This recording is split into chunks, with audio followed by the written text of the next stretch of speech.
और अब बड़ी खबर का रुख कर लेते हैं जो कि मथुरा से आ रही है। मथुरा कृष्ण जन्मभूमि मामले पर हिंदू पक्ष की बड़ी जीत हुई है। ये मसला लगातार कोर्ट की दहलीज पर था। कृष्ण जन्मभूमि मामले पर हिंदू पक्ष की एक बड़ी जीत हुई है। हिंदू पक्ष की याचिका सुनने योग्य है। And the intention and the you can say an effort to nip in the bud this trial at this stage on the issue of maintainability has been rejected. Yes, we will file the caveat before the Honorable Supreme Court, and if the Shahidgah Masjid approaches the Honorable Supreme Court, we will be present there. Jain Vishnu Shankar Jain जो कि इस मामले में हिंदू पक्ष की तरफ से प्रतिनिधित्व कर रहे थे कोर्ट में, उन्होंने साफ कहा कि कोर्ट ने कहा है कि मेंटेनेबिलिटी है, इस याचिका को योग्य मेंटेनेबिलिटी इस याचिका की मानी है। हिंदू पक्ष की जीत हुई है। इस पर जो सवाल खड़े किए गए थे उन्हें खारिज किया है कोर्ट ने। लेकिन साथ में यहाँ पर विष्णु शंकर जैन ने ये बात भी बोली है कि अगर मुस्लिम पक्ष हाई कोर्ट का रुख करता है तो हमने कैविएट दाखिल कर दी है। कैविएट दाखिल करने का मतलब यह होता है कि हाई कोर्ट बिना दूसरे पक्ष को सुने हुए कोई आदेश पारित ना करे। लिहाजा कैविएट दाखिल करने के चलते हाई कोर्ट में हिंदू पक्ष मुस्लिम पक्ष की कोई बात याचिका पर सवाल पर अपनी बात रख सकेगी। अमित श्रीवास्तव मेरे साथ प्रयागराज से इस वक्त लाइव जुड़ गए हैं। अमित, इलाहाबाद हाई कोर्ट ने जो भी फैसला दिया है उसे विस्तार से सामने रख दें। इलाहाबाद हाईकोर्ट ने आज एक महत्वपूर्ण फैसला दिया है श्री कृष्ण जन्मभूमि और शाहिदगाह मामले में। जो पोषणीयता का मामला था, पोषणीयता मतलब मूल मेंटेनेबिलिटी चला आ रहा था, मेंटेनेबिलिटी, उसको मुस्लिम पक्ष ने जो आपत्ति दर्ज करा रहे थे लगातार, उसको आज खारिज कर दिया गया है। यानी हिंदू पक्ष की एक बहुत बड़ी जीत हुई है।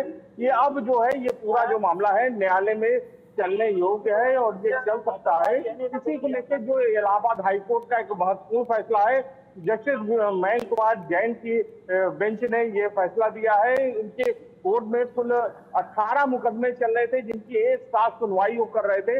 उन सभी 18 मुकदमे की सुनने के बाद आज ये फैसला दिया है जिसका सभी को इंतजार था, क्योंकि जो मूल बात था जो सुप्रीम कोर्ट गए थे, क्योंकि मुस्लिम पक्ष जो था कि वो सुप्रीम कोर्ट गया था, वहां उसने मांग की थी कि कोर्ट कमिश्नर नियुक्ति के इलाहाबाद हाईकोर्ट के फैसलों को चुनौती दी थी, जिसपे सुप्रीम कोर्ट ने रोक लगा दी थी। साथ ही ये भी कहा था सुप्रीम कोर्ट ने कि मूल बात का जो मामला है पोषणीयता का, उसको वो हाईकोर्ट में चला सकते हैं। जिसके बाद हिंदू पक्ष जो था वो इलाहाबाद हाईकोर्ट आया था, जिसमें 18 जो मुकदमे थे सबकी एक साथ सुनवाई हुई। लगातार हिंदू पक्ष और मुस्लिम पक्ष दोनों अपनी अपनी बहस करी।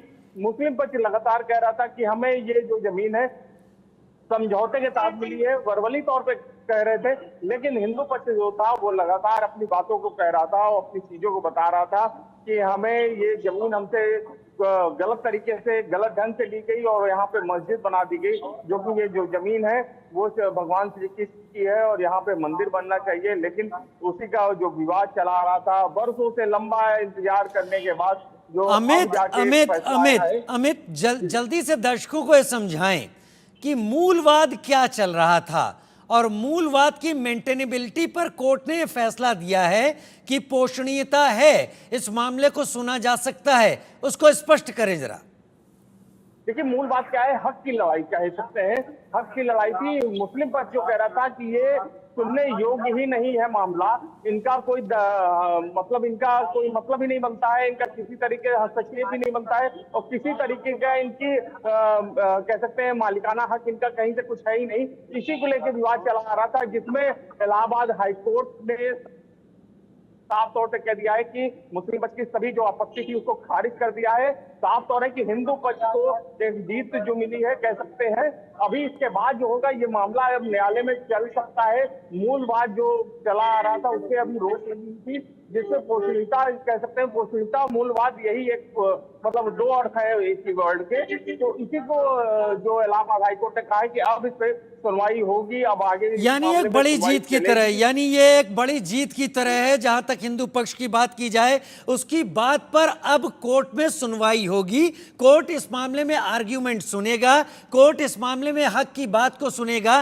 किसका हक है, किसका दम है, ये किसके पक्ष में जगह जाती थी, किसने इस पर कब्जा किया या नहीं किया, ये कोर्ट को तय करना है। लेकिन अमित, अमीन सर्वे का आदेश निचली अदालत ने इससे पहले मथुरा में दिया था, यानी इस जगह का सर्वे किया जाएगा। इस जगह का सर्वे कहां पर क्या है, क्या नहीं है, क्या चीजें हैं, ये चीजें अब हो सकेंगी आगे चलकर। बिल्कुल, अब जो है जितने भी रोड़े अटके हुए थे, अब वो सभी धीरे धीरे करके क्लियर हो जाएंगे और वहां पे जैसे कोड एसआई सर्वे होना है और इस तरह के तमाम उनके तरफ से, हिंदू पक्ष की तरफ से जो कहा गया है कि यहाँ पे हिंदू पक्ष के जो जमीन है वो हमारी है, सरकारी दस्तावेजों में भी हमारी जमीन है। अब जो है इसी के हक की जो लड़ाई है वो अब आगे बढ़ेगी और आगे लड़ेंगे। हिंदू पक्ष जो है वो अपनी बातों को कहेगा, क्योंकि अभी तक लोग कही नहीं पा रहा था ये जमीन हमारी है, ये हमारी जगह है, क्योंकि इस पे अड़ंगा लगाया हुआ था। मुस्लिम पक्ष लगातार यही कह रहा था कि ये जो जगह है, ये जो जमीन है, ये हमारी है। इसमें हिंदू पक्ष तो कहीं स्टैंड ही नहीं करता है, कहीं तरीके से इनकी तो सुनवाई ही नहीं होनी चाहिए। इसी को लेकर लड़ाई चल रही थी।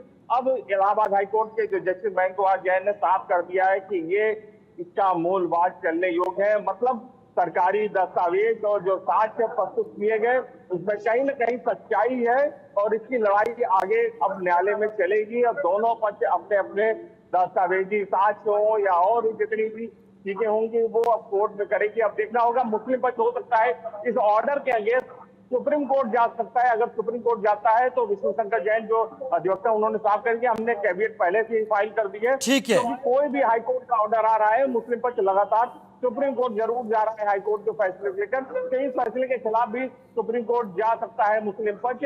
अभी मुस्लिम पक्ष के वकील जब आएंगे तो वो भी क्लियर हो जाएगा कि वो कब सुप्रीम कोर्ट में इस ऑर्डर के अगेंस्ट में फाइल करेंगे।